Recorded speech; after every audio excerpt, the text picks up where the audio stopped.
Un sujet tabou, mais bien réel. Beaucoup de chrétiens n'osent pas en parler, mais c'est une réalité que nous traversons tous à un moment donné.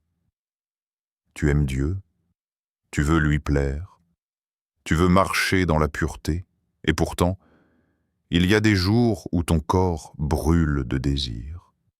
Des moments où les pensées viennent, où les émotions s'enflamment, où la tentation semble plus forte que ta volonté. Tu pries, tu demandes à Dieu de t'en libérer, mais le feu est toujours là.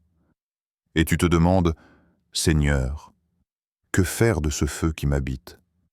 Est-ce un péché de le ressentir? Ce sujet est souvent étouffé dans le silence et la honte. Beaucoup de chrétiens vivent ce combat seuls, croyant qu'ils sont anormaux, ou pire, qu'ils ont déçu Dieu. Pourtant, Dieu connaît parfaitement ce que tu ressens. Il t'a créé avec ses désirs, mais il t'appelle à les maîtriser avec sagesse. Le problème n'est pas le désir lui-même, mais la direction qu'on lui donne. Le monde dit « Suis ton cœur, fais ce qui te fait du bien ». Mais l'esprit dit « Soumets ton cœur à Dieu et laisse-le te montrer le bon moment ». Il y a une différence entre un feu qui consume et un feu qui purifie. L'un détruit, l'autre sanctifie. Alors dans cette vidéo, on va parler vrai. Sans masque, sans jugement, mais avec amour et vérité. Tu vas comprendre ce que Dieu veut t'enseigner à travers ce feu intérieur. Comment canaliser ton énergie au lieu de la subir. Et surtout, comment vivre la pureté sans éteindre la passion que Dieu a placée en toi. Parce que oui, il est possible d'avoir des désirs forts et de rester fidèle à Dieu. Et cette vérité peut te libérer aujourd'hui, comprendre le dessein de Dieu pour le désir. Avant de parler de contrôle ou de tentation, il faut d'abord comprendre pourquoi Dieu nous a donné le désir sexuel. Parce que oui, c'est Dieu lui-même qui l'a créé. Ce feu intérieur n'est pas le fruit du péché. Il existait avant la chute. Dans le jardin d'Éden, Dieu a créé l'homme et la femme, et il leur a dit « Soyez féconds et multipliez » Genèse 1:28. Cela veut dire que le désir, l'attirance, l'union physique faisaient partie du plan parfait de Dieu. Le problème n'est donc pas le désir, mais la déformation qu'en a fait le péché. Quand le péché est entré dans le monde, ce qui devait être une flamme de communion est devenu un feu de consommation.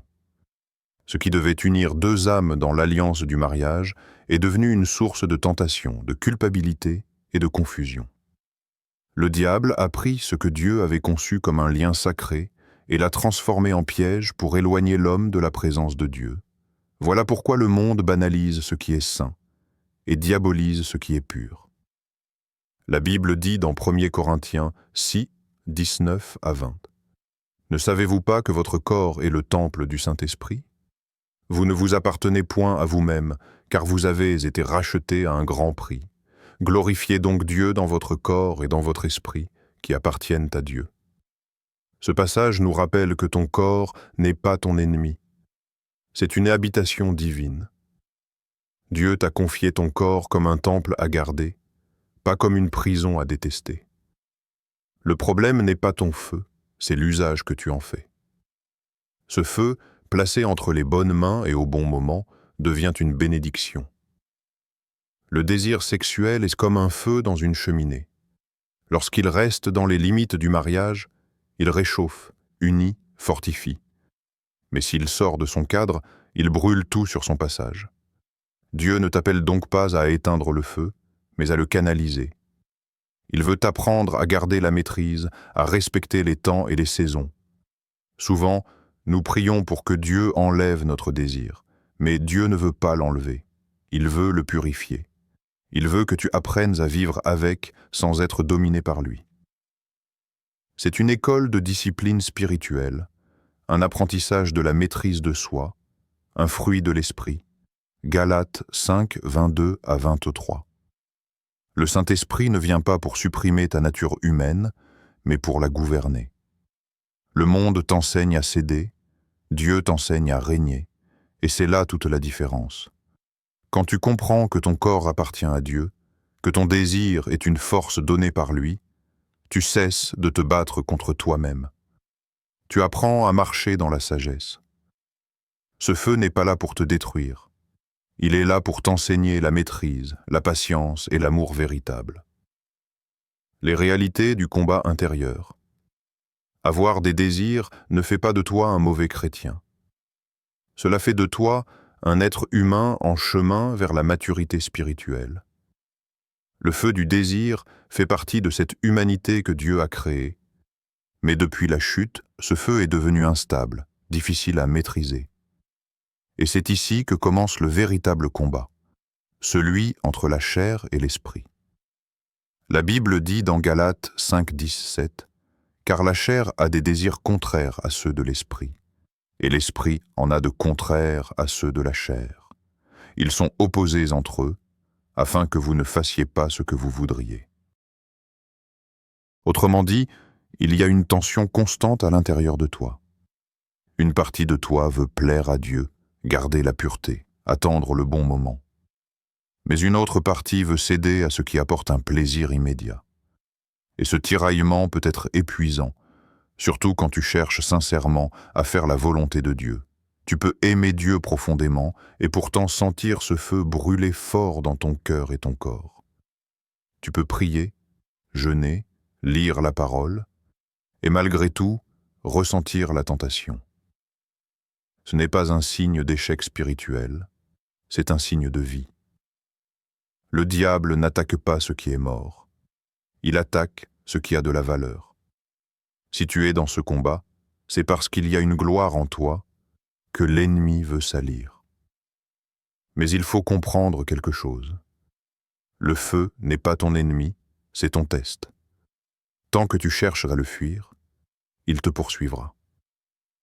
Mais dès que tu apprends à le confronter avec la force du Saint-Esprit, il perd son pouvoir sur toi. Souvent, le désir s'intensifie dans certaines saisons. Quand tu es seul, depuis longtemps, quand tu te sens rejeté ou incompris, quand tu traverses une période de vide spirituel ou émotionnel, ou même quand Dieu te prépare pour ton futur conjoint. Oui, parfois ce feu grandit juste avant une bénédiction, parce que le diable veut te faire tomber avant que Dieu n'accomplisse sa promesse. Il sait qu'une seule chute peut t'amener à la culpabilité, au découragement et à la honte, 3 armes qu'il utilise pour t'éloigner de Dieu. Ne laisse donc pas la culpabilité t'enchaîner. Dieu ne t'a pas appelé à te condamner, mais à te relever. Le combat intérieur n'est pas une preuve d'échec, c'est une preuve que tu résistes. Et chaque fois que tu choisis de dire non, même dans le silence de ta chambre, le ciel te voit et te récompense. Dans ces moments de tension, souviens-toi de Joseph en Égypte. La tentation était forte, la proposition directe, et personne ne l'aurait su. Mais il a répondu, « Comment ferais-je un si grand mal et pécherais-je contre Dieu ?» Genèse 39, verset 9. Ce n'était pas la peur qui l'a retenu, mais la conscience de la présence de Dieu. Quand tu réalises que Dieu est avec toi, même dans les moments de faiblesse, ta perspective change. Tu ne combats plus seul. Reconnaître le combat, c'est déjà le début de la victoire. Le Saint-Esprit n'attend pas que tu sois parfait pour t'aider. Il t'aide dans ta faiblesse. Il t'enseigne à respirer quand la tentation monte, à détourner ton regard, à apaiser ton âme. Il ne te juge pas, il te forme. Tu n'as pas à avoir honte de ce combat. Ce n'est pas une malédiction, c'est un terrain d'entraînement spirituel. Dieu t'apprend à régner sur tes émotions, à discipliner ta chair, à te connaître toi-même. Et chaque victoire, même petite, construit ton caractère et prépare ton cœur à aimer comme Dieu aime, avec maîtrise, fidélité et patience. Alors ne te décourage pas si tu tombes, ne te condamne pas si tu luttes. Ce feu n'est pas là pour te détruire, mais pour te façonner. Il révèle ce qui doit être purifié et ce que Dieu veut transformer. Ce combat intérieur, c'est le lieu où Dieu forge ton cœur de disciple. Et un jour, tu comprendras que ce feu, qui te faisait souffrir, était en réalité la preuve que Dieu ne t'avait jamais abandonné. Les erreurs que beaucoup commettent, quand on traverse cette période de feu intérieur, on cherche souvent à le calmer rapidement. Mais c'est justement là que beaucoup de croyants tombent dans des pièges subtils. Ils veulent éteindre la flamme sans comprendre ce que Dieu veut en faire. Et au lieu de trouver la paix, ils s'enchaînent davantage. La première erreur, c'est de croire qu'on peut gérer seul. Beaucoup se disent « je vais me maîtriser par ma propre force ». Mais la chair ne peut pas vaincre la chair. Sans l'aide du Saint-Esprit, ce combat devient un cycle d'efforts et d'échecs. Tu pries, tu promets à Dieu que c'était la dernière fois, puis tu retombes encore. Pas parce que tu ne veux pas changer, mais parce que tu comptes sur ta volonté au lieu de dépendre de la grâce. La victoire ne vient pas de la discipline seule, mais de la communion avec Dieu. La deuxième erreur, c'est de confondre tentation et permission divine. Certains finissent par croire que, puisque le désir est cela, Dieu approuve qu'il le satisfasse, mais non. Ce n'est pas parce qu'un feu brûle en toi qu'il faut le nourrir n'importe comment. Le diable se sert souvent du besoin d'amour ou de tendresse pour t'attirer vers des relations qui ne viennent pas de Dieu. Il te montre quelque chose de beau, mais derrière se cache la destruction. Ce n'est pas parce qu'une personne te fait du bien émotionnellement qu'elle est ton époux ou ton épouse selon Dieu. Sur La le troisième moment, erreur, cela semble c'est de calmer la chercher un tension, mais soulagement ensuite, au lieu d'une la guérison. culpabilité revient, plus lourde C'est là que encore. beaucoup tombent dans Et la plus on pornographie, retombe, plus on la se sent masturbation indigne d'aller vers ou les Dieu. relations C'est éphémères. un Piège spirituel. Le diable t'accuse d'abord par la tentation, puis par la honte. Mais rappelle-toi, la honte ne vient jamais de Dieu. La conviction du Saint-Esprit pousse à la repentance, tandis que la honte pousse à la fuite. Une autre erreur fréquente, c'est de nourrir la tentation sans s'en rendre compte. Tu pries pour résister, mais tu continues à suivre des contes, regarder des séries, écouter des musiques ou fréquenter des environnements qui allument ce feu. Tu veux être pur, mais tu laisses la porte ouverte à ce qui excite ta chair. Ce n'est pas un manque d'amour pour Dieu, c'est un manque de vigilance. Jésus a dit « Veillez et priez » afin que vous ne tombiez pas dans la tentation. L'esprit est bien disposé, mais la chair est faible.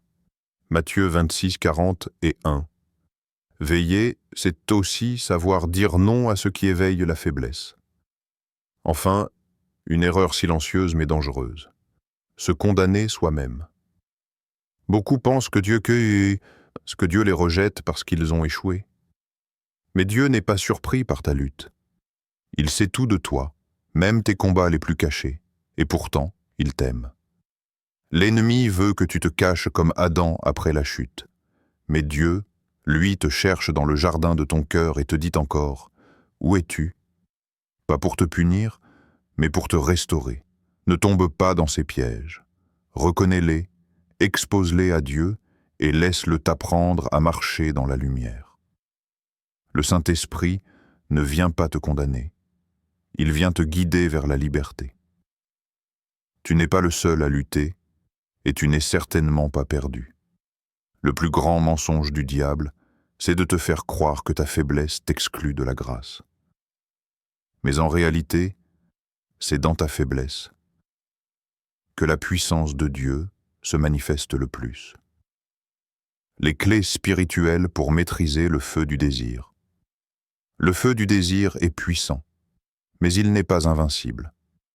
Dieu ne t'a pas laissé sans armes.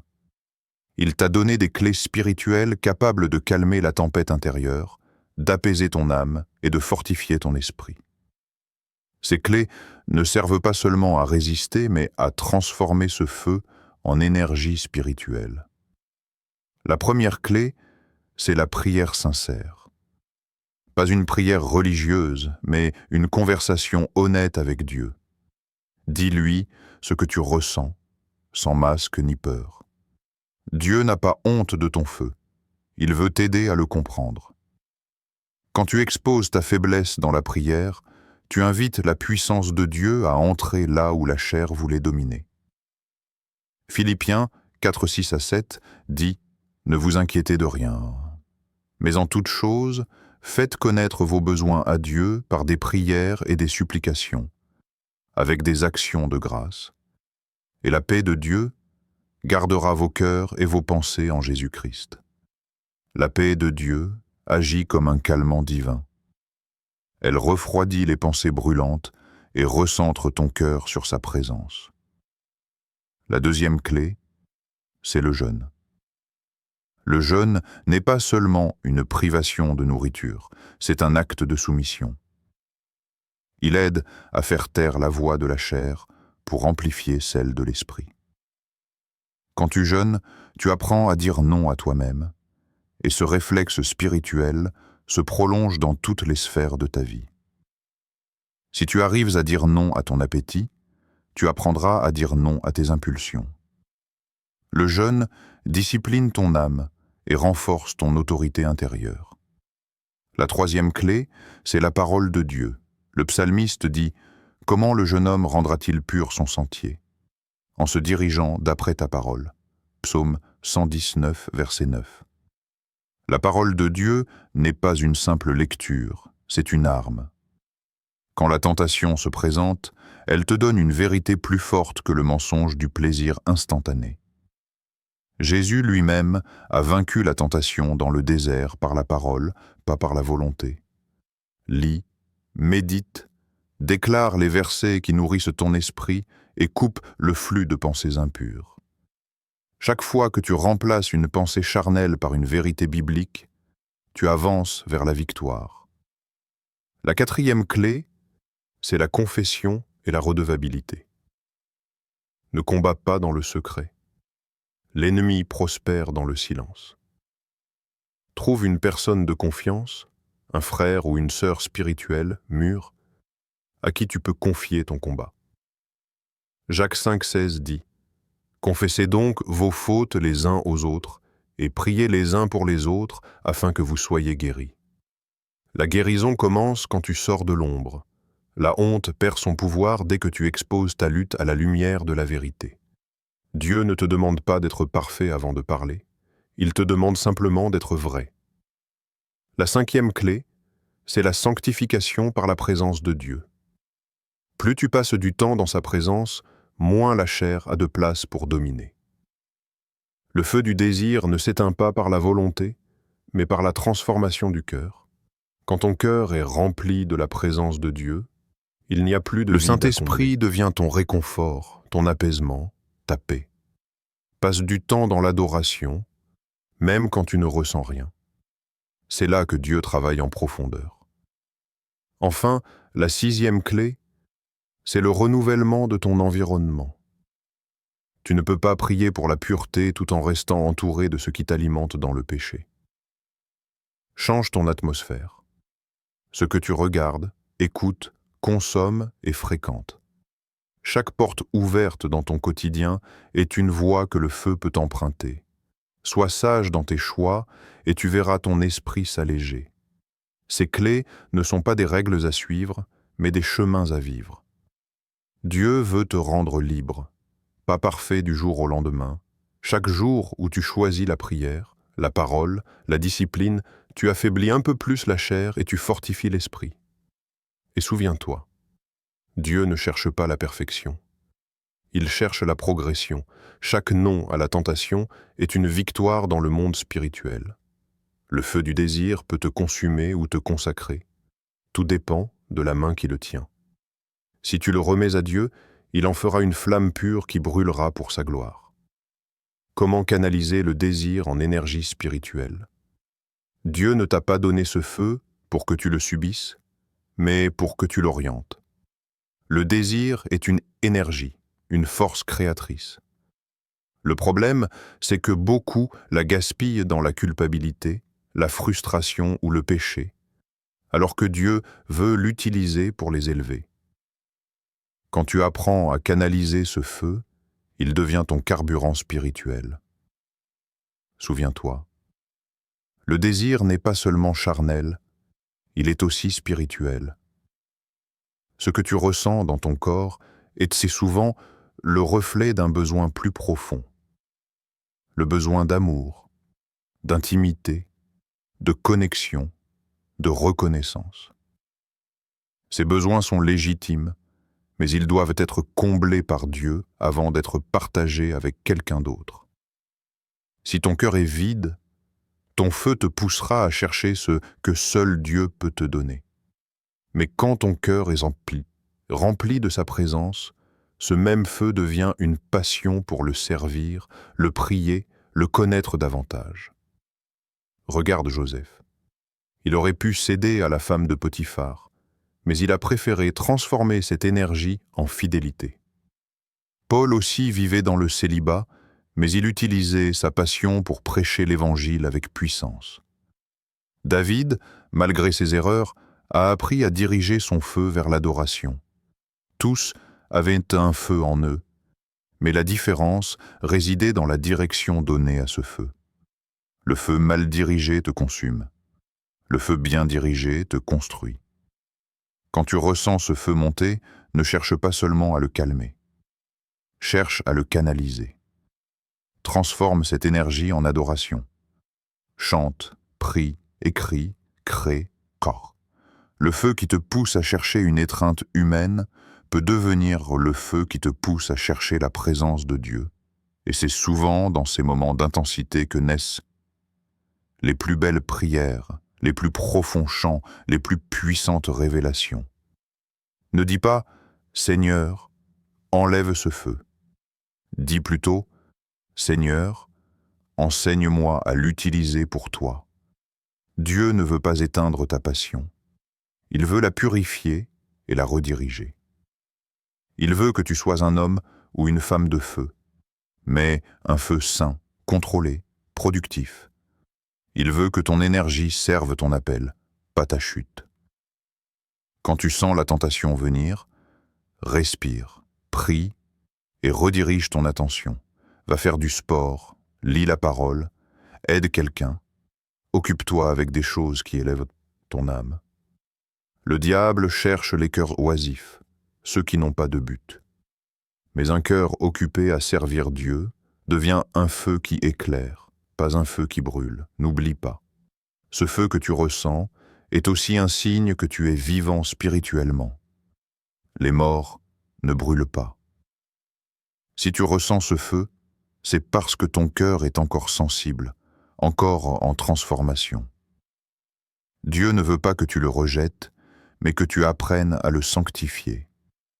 Et puis, rappelle-toi, tu ne seras pas toujours dans cette saison.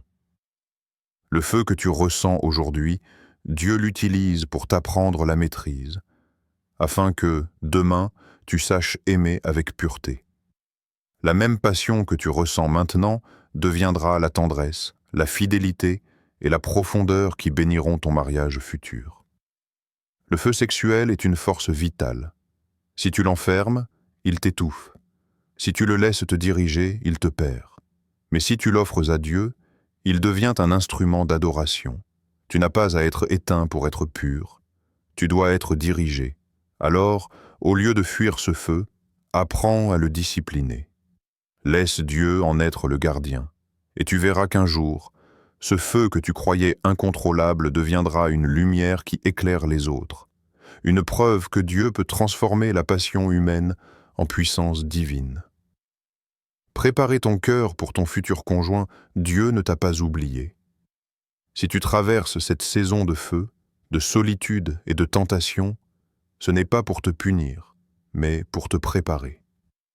Avant d'unir deux personnes, Dieu forme deux cœurs. Et la période où tu apprends à maîtriser ton désir est une étape essentielle avant d'aimer selon le cœur de Dieu. Beaucoup pensent que le mariage résoudra leurs désirs, mais ce n'est pas vrai. Le mariage n'éteint pas la passion. Il révèle ce que tu as appris à gérer avant.